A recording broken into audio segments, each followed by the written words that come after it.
Friends, कैसे आप लोग। आप सभी को अपने एसएस पॉइंट में स्वागत है। और आज हम लोग क्लास 7 का प्रकाश को जानिए चैप्टर को पढ़ेंगे। कौन सा चैप्टर पढ़ेंगे? प्रकाश को जानिए। तो सबसे पहले जानेंगे प्रकाश। लाइट है क्या? प्रकाश क्या है? प्रकाश ऊर्जा का एक रूप है। क्या है? ऊर्जा का एक रूप है। ऊर्जा मतलब एनर्जी, ठीक है। ऊर्जा का एक रूप है जिसकी सहायता से हम लोग वस्तुओं को देख पाते हैं। प्रकाश क्या है? ऊर्जा का एक रूप है। क्या है? ऊर्जा का एक रूप है जिसकी सहायता से क्या करते हैं हम लोग? वस्तुओं को देख पाते हैं। वस्तु मतलब कोई भी चीज को हम लोग देख पाते हैं। कोई भी चीज को हम लोग को देखने के लिए क्या जरूरत पड़ेगा? प्रकाश। किसका जरूरत पड़ेगा? किसी भी वस्तुएं को देखने के लिए हम लोग को किस चीज की आवश्यकता पड़ेगी? प्रकाश का। किसका? प्रकाश। प्रकाश क्या है? प्रकाश ऊर्जा का एक रूप है। क्या है? ऊर्जा का एक रूप है जिसकी सहायता से हम वस्तुओं को देख सकते हैं। कोई दिक्कत? प्रकाश किस रेखा में गमन करती है? क्लास 6 में हम लोग प्रकाश सीधी रेखा में गमन करती है। हम लोग क्लास 6 में पढ़ चुके हैं, ठीक है। और क्लास 8 में भी पढ़ना। प्रकाश का परावर्तन किसे कहते हैं? प्रकाश का परावर्तन किसे कहते हैं?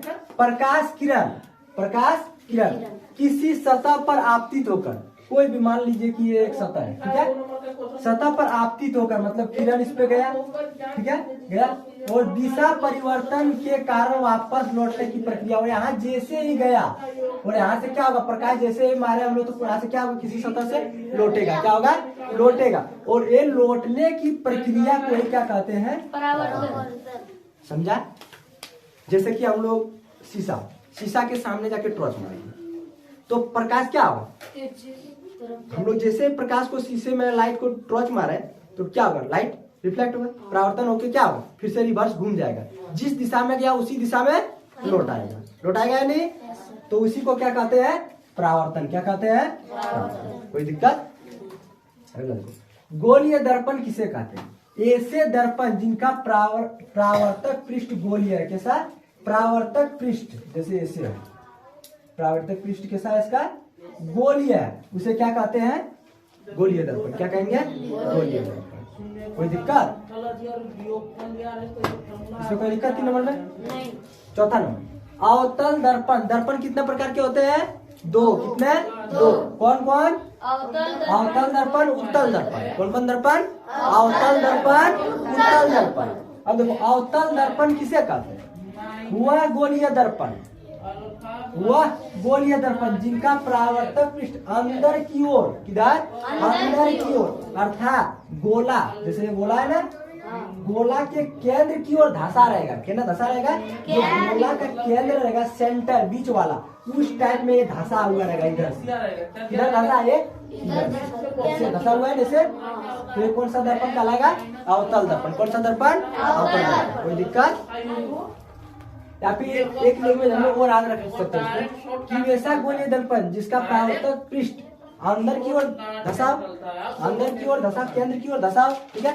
या फिर बाहरी भाग रज्जित हो, मतलब बाहरी भाग कैसा हो? रंगा हुआ हो, उसे हम लोग क्या कहते हैं? अवतल दर्पण। कोई दिक्कत? ये जैसे चित्र में दिखाया गया, ठीक है। उत्तल दर्पण किसे कहते हैं? वह गोलीय दर्पण जिसका परावर्तक पृष्ठ बाहर की ओर, किधर हो? परावर्तक पृष्ठ किधर हो? बाहर की ओर। ये फिगर है, ठीक है। बाहर की ओर उभरा हुआ। किधर? इसका देखो पृष्ठ किधर निकला है? बाहर की ओर निकला हुआ। और ये किधर था? अवतल में किधर था? अंदर की ओर। इसमें क्या किधर होगा? बाहर की ओर उभरा, मतलब समझा? निकला हुआ। कैसा? निकला हुआ। उसे क्या कहते हैं? उत्तल दर्पण। आप ये भी बोल सकते हैं जिसका अंदर वाले भाग रज्जित हो, मतलब अंदर वाले भाग रंगा हो, उसे क्या कहेंगे? उत्तल दर्पण। कोई दिक्कत? अगला उत्तल दर्पण के 2 उपयोग लिखे। उत्तल दर्पण का हम लोग कहाँ कहाँ उपयोग करते हैं? 2 उपयोग लिखे।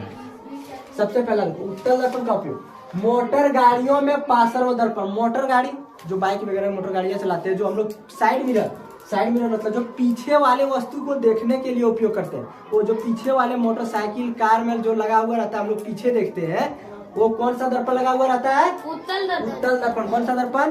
मोटरसाइकिल सबको देखा है? जो शीशा लगा हुआ रहता है, हम लोग पीछे की वस्तु को देखते हैं कि हम लोग को कोई ओवरटेक कर रहा है या फिर कोई पीछा कर रहा है, देखते हैं नहीं? तो किससे देखते हैं हम लोग? शीशा से।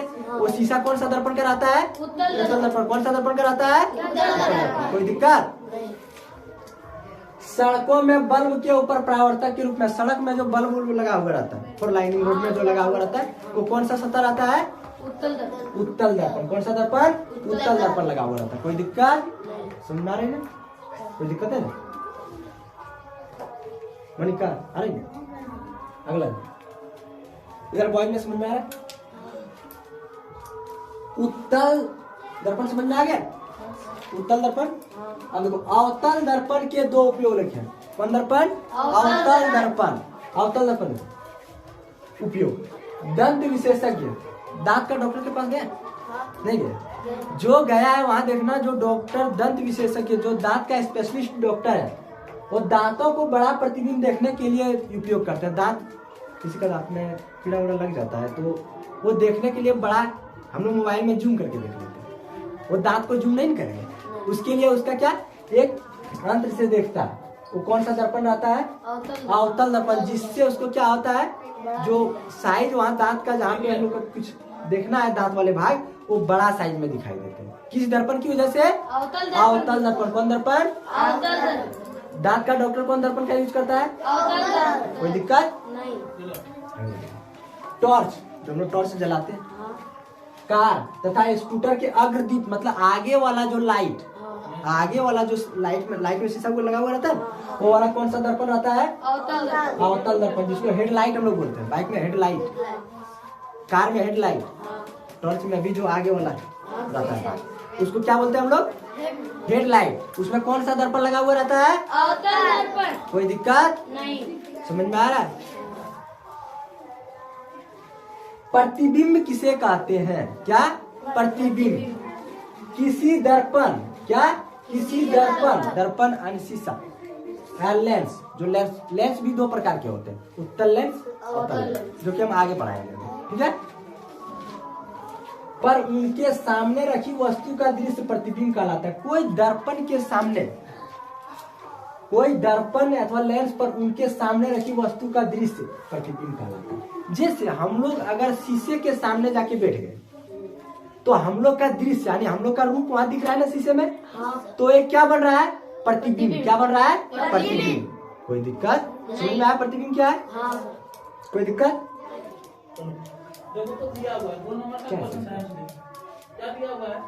प्रतिबिंब समझ में आया?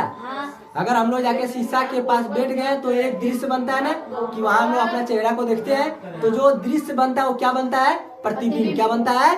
प्रतिबिंब। कोई दिक्कत नहीं? अवतल दर्पण द्वारा बने, किसके द्वारा? अवतल दर्पण वास्तविक प्रतिबिंब की प्रकृति बताए कि वो वास्तविक प्रतिबिंब की प्रकृति कैसा होता है अवतल दर्पण। ठीक है? तो अवतल दर्पण से बना प्रतिबिंब कैसा होता है? उल्टा। कैसा होगा? उल्टा। अवतल दर्पण का उपयोग किसमें होता है? तो उस पे जब हम लोग कोई वस्तु का प्रतिबिंब बनेगा, कोई वस्तु का, तो कैसा दिखेगा? उल्टा दिखेगा। कैसा दिखेगा? उल्टा। मोबाइल में सेल्फी उल्फी देखता हो कभी? उल्टा, इधर घुमा। ठीक है? कोई दिक्कत? तो क्या होता है? अवतल दर्पण से बना प्रतिबिंब कैसा हो जाता है? उल्टा हो जाता है, तथा इसका आकार बड़ा छोटा हो सकता है। उसका आकार बड़ा भी दिख सकता है अवतल दर्पण में, बहुत बड़ा भी दिख सकता है, तो बहुत छोटा भी दिख सकता है। कोई दिक्कत? अगला देखो, अवतल दर्पण द्वारा बने आभासी प्रतिबिंब की प्रकृति बताए। अवतल दर्पण द्वारा अगर आभासी, आभासी मतलब काल्पनिक, क्या? काल्पनिक, जैसे काल्पनिक मान लेते हैं हम लोग। अवतल दर्पण से बने आभासी प्रतिबिंब, कैसा प्रतिबिंब? आभासी। जो काल्पनिक बनेगा वो सीधा होता है। कैसा होता है? सीधा होता है, तथा इसका आकार कैसा होगा? हमेशा बड़ा दिखेगा। जो आभासी प्रतिबिंब बनेगा, मतलब काल्पनिक बनेगा, उसका आकार कैसा होगा? बड़ा। कैसा होगा? बड़ा। और जो वास्तविक बनेगा वो कैसा होगा? उल्टा बनेगा, तो कैसा होगा? बड़ा भी हो सकता है फिर छोटा भी हो सकता है, लेकिन अगर आभासी बने तो केवल क्या होगा? हमेशा बड़ा होगा। कोई दिक्कत? आज हम लोग 10 नंबर डिवीजन किए। अगली वीडियो में हम लोग, अगले क्लास में हम लोग तो 11 नंबर से इसके बारे में चर्चा करेंगे। ठीक है, आज के लिए इतना ही। अगर आप लोग चैनल को सब्सक्राइब नहीं किया तो सब्सक्राइब कर दीजिए और वीडियो को ज़्यादा से ज़्यादा शेयर कीजिए और सब्सक्राइब करके बेल आइकन को दबा दें, क्योंकि हमारी हर वीडियो आप तक सबसे पहले पहुंच जाए। Thank you. जय हिंद, जय भारत। आप लोग नोट कर लीजिए इसको।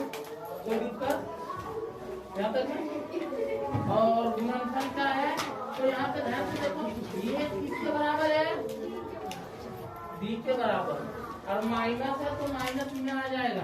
यानी देखो